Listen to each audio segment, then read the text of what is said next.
Oke, selamat pagi peserta didik kami dimanapun berada. Nah, kali ini, pada kesempatan ini, saya akan membawakan materi mengenai sistem penerangan pada sepeda motor, pada mata pelajaran pemeliharaan kelistrikan sepeda motor ya. Nah, yang sekarang kita bahas untuk kesempatan kali ini yaitu memahami prinsip kerja sistem penerangan, yang dimana materi ini terdapat pada KD1 ya, KD31, pada kelas 11. Kita mulai. Nah, sekarang tujuan pembelajaran yaitu siswa diharapkan mampu menjelaskan sistem penerangan. Kemudian definisi dari sistem penerangan itu ialah instalasi dari berbagai rangkaian penerangan pada kendaraan atau semua sistem kelistrikan pada bodi kendaraan yang bertujuan untuk menjamin keamanan dan kenikmatan saat berkendara. Fungsi dari sistem penerangan tersebut adalah sebagai penerangan pada kendaraan untuk memberikan tanda-tanda kepada pengendara lain, misalnya pada saat kita membelok maupun akan berhenti sehingga pengendara lain lebih aman. Selain itu, juga untuk memberikan indikator pada pengendara, contoh lampu tanda belok kanan atau ke kiri sudah menyala, kondisi bahan bakar masih banyak atau sudah habis, dan lain-lain. Samping itu, juga untuk menambah kenikmatan saat berkendara. Komponen-komponen komponen-komponen sistem penerangan tersebut, yang pertama yaitu lampu kepala, di mana lampu kepala ini merupakan lampu utama ya dalam sistem penerangan. Yang kemudian yaitu lampu kota. Yang ketiga, lampu indikator.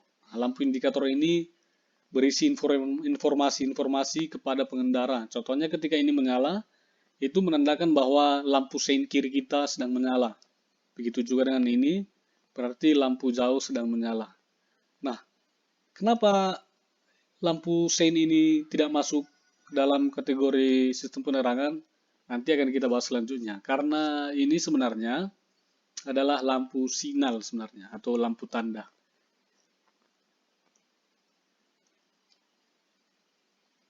Nah, di dalam lampu kepala itu terdapat komponen penyusunnya. Yang pertama itu skrup penyetel berada di sini.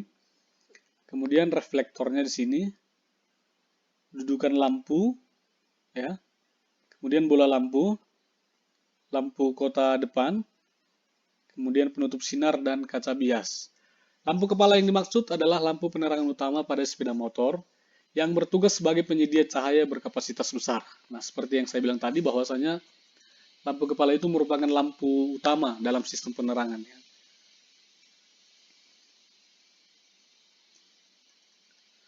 Nah, di dalam lampu kepala ini terdapat dua jenis sistem penerangannya. Yang pertama yaitu lampu jauh atau lampu panjang biasanya kita katakannya, kemudian lampu dekat atau lampu pendek. Perbedaan panjang sinar lampu kepala, jauh dan dekat, sangat terkait dengan konstruksi reflektor dari titik apinya serta posisi nyala bohlamnya.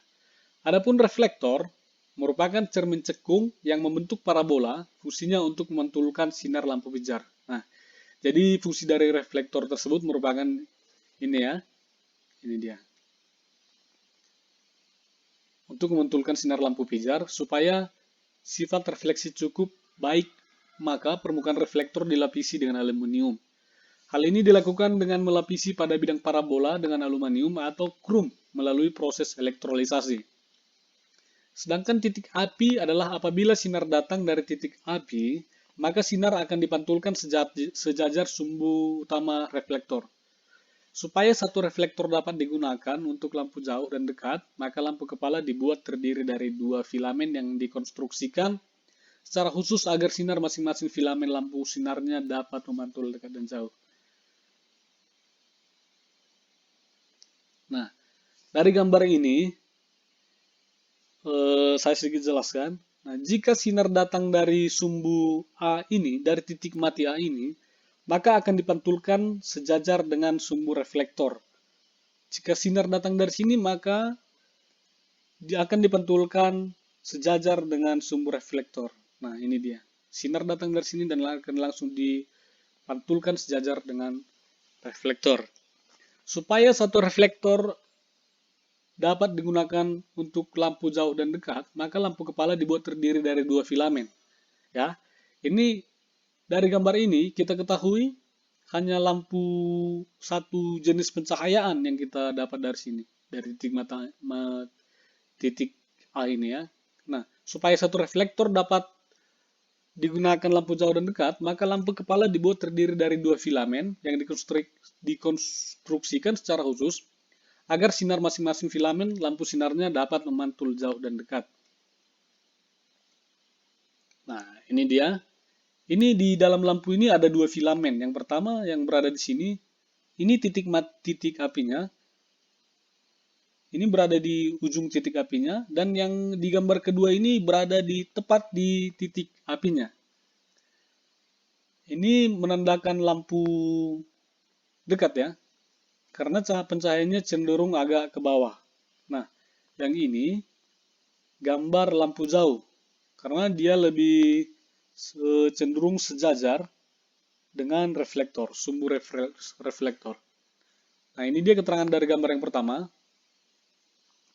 Pada nyala lampu dekat, filamen api terletak lebih ujung dari titik api, dan pada bagian bawah filamen diberi penutup yang bertujuan agar sinar filamen hanya memantul ke atas menuju lengkungan reflektor bagian atas sehingga arah pantulan cenderung ke arah bawah. Nah, ini dia.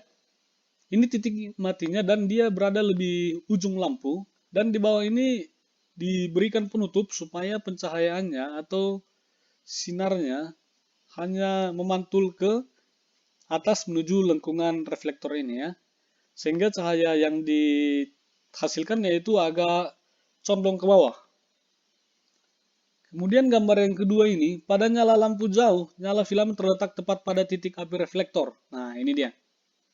Sehingga sinar dipantulkan lurus dengan sumbu reflektor. Nah, di sini, di bawah ini tidak diberikan penutup supaya pencahayaannya bisa dipantulkan ke arah atas ya, bercahaya ke arah atas dan dipantulkan sejajar dengan sumbu reflektor. Nah, sekarang kita masuk ke komponen lampu kepala. Yang pertama yaitu baterai. Baterai ini berfungsi sebagai sumber tegangan DC. Yang secara umum ini pada umumnya pada sepeda motor ini besar tegangannya yaitu 12 volt. Yang kedua yaitu generator. Generator ini berfungsi sebagai sumber tegangan AC, di mana generator ini berfungsi ataupun bekerja berdasarkan putaran mesin. Yang ketiga yaitu kunci kontak. Nah, kunci kontak ini merupakan penghubung sumber tegangan dengan rangkaian.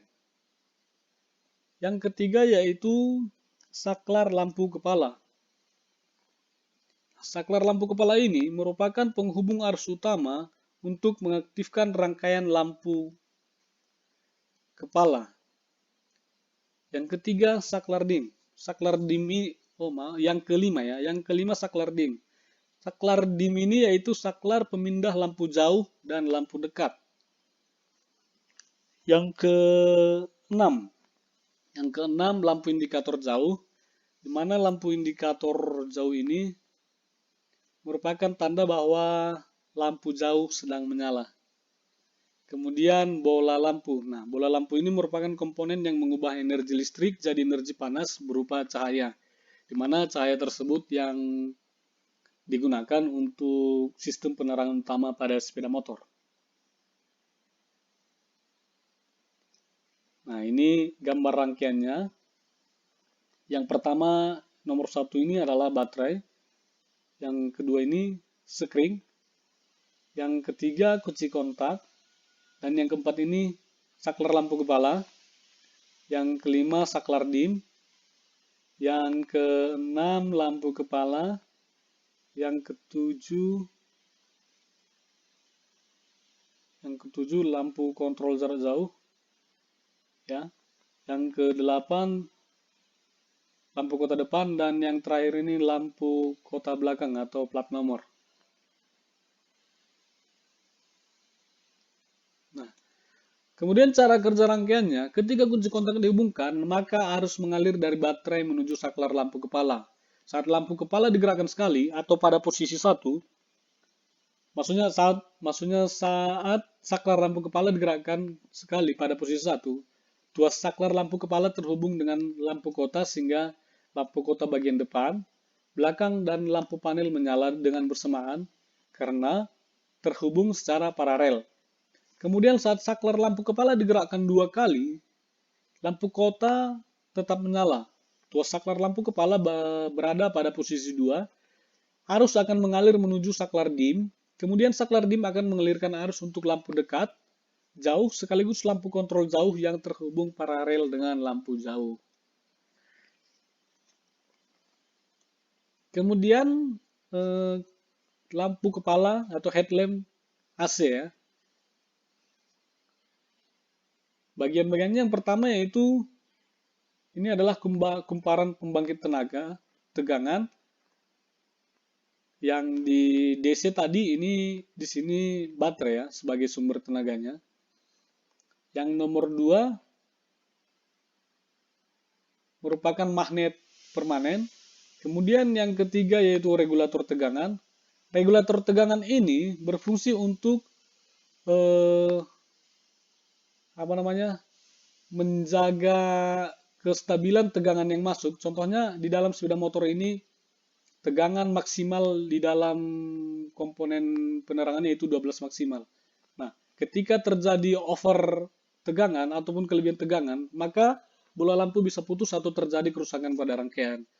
Maka di sini dibuatlah dia regulator untuk mereduksi tegangan apabila tegangan yang dihasilkan dari putaran generator tersebut di atas dari 12 volt ya. Dan ketika tegangan tersebut kurang dari 12 volt, maka nyala lampu tidak akan sempurna atau redup. Nah, itulah makanya dibuat regulator di sini. Kemudian yang keempat yaitu saklar lampu kepala. Yang kelima yaitu saklar dim. Yang keenam lampu kepala. Oh, kok kembali ke 6 ya. Yang ketujuh lampu kontrol jauh. Yang ke-8 lampu kota depan, yang terakhir adalah lampu kota belakang atau plat nomor. Cara kerjanya yaitu secara prinsip sama dengan sistem lampu kepala atau sistem lampu kepala DC. Namun karena sumber arus dari generator AC yang berputar sesuai dengan putaran mesin, maka perlu dipasang regulator pembatas dengan agar pada lampu kepala tidak melebihi tegangan sistem yaitu 12 volt. Meskipun putaran mesin sedang tinggi. Nah, ini dia tadi yang saya jelaskan mengenai regulator tadi ya. Ketika tegangan yang dihasilkan lebih dari 12 volt, maka akan terjadi kerusakan pada rangkaian. Misalnya bola lampunya akan putus. Namun apabila tegangan itu kurang dari 12 volt, maka nyala dari lampu itu tidak akan sempurna. Maka dipasang regulator sebagai pembatas tegangan agar lampu kepala tidak melebihi tegangan ya. Nah, sampai di sini untuk mata pelajaran ataupun untuk materi kali ini. Untuk materi selanjutnya akan kita pelajari di video berikutnya. Sekian dan terima kasih. See you next time.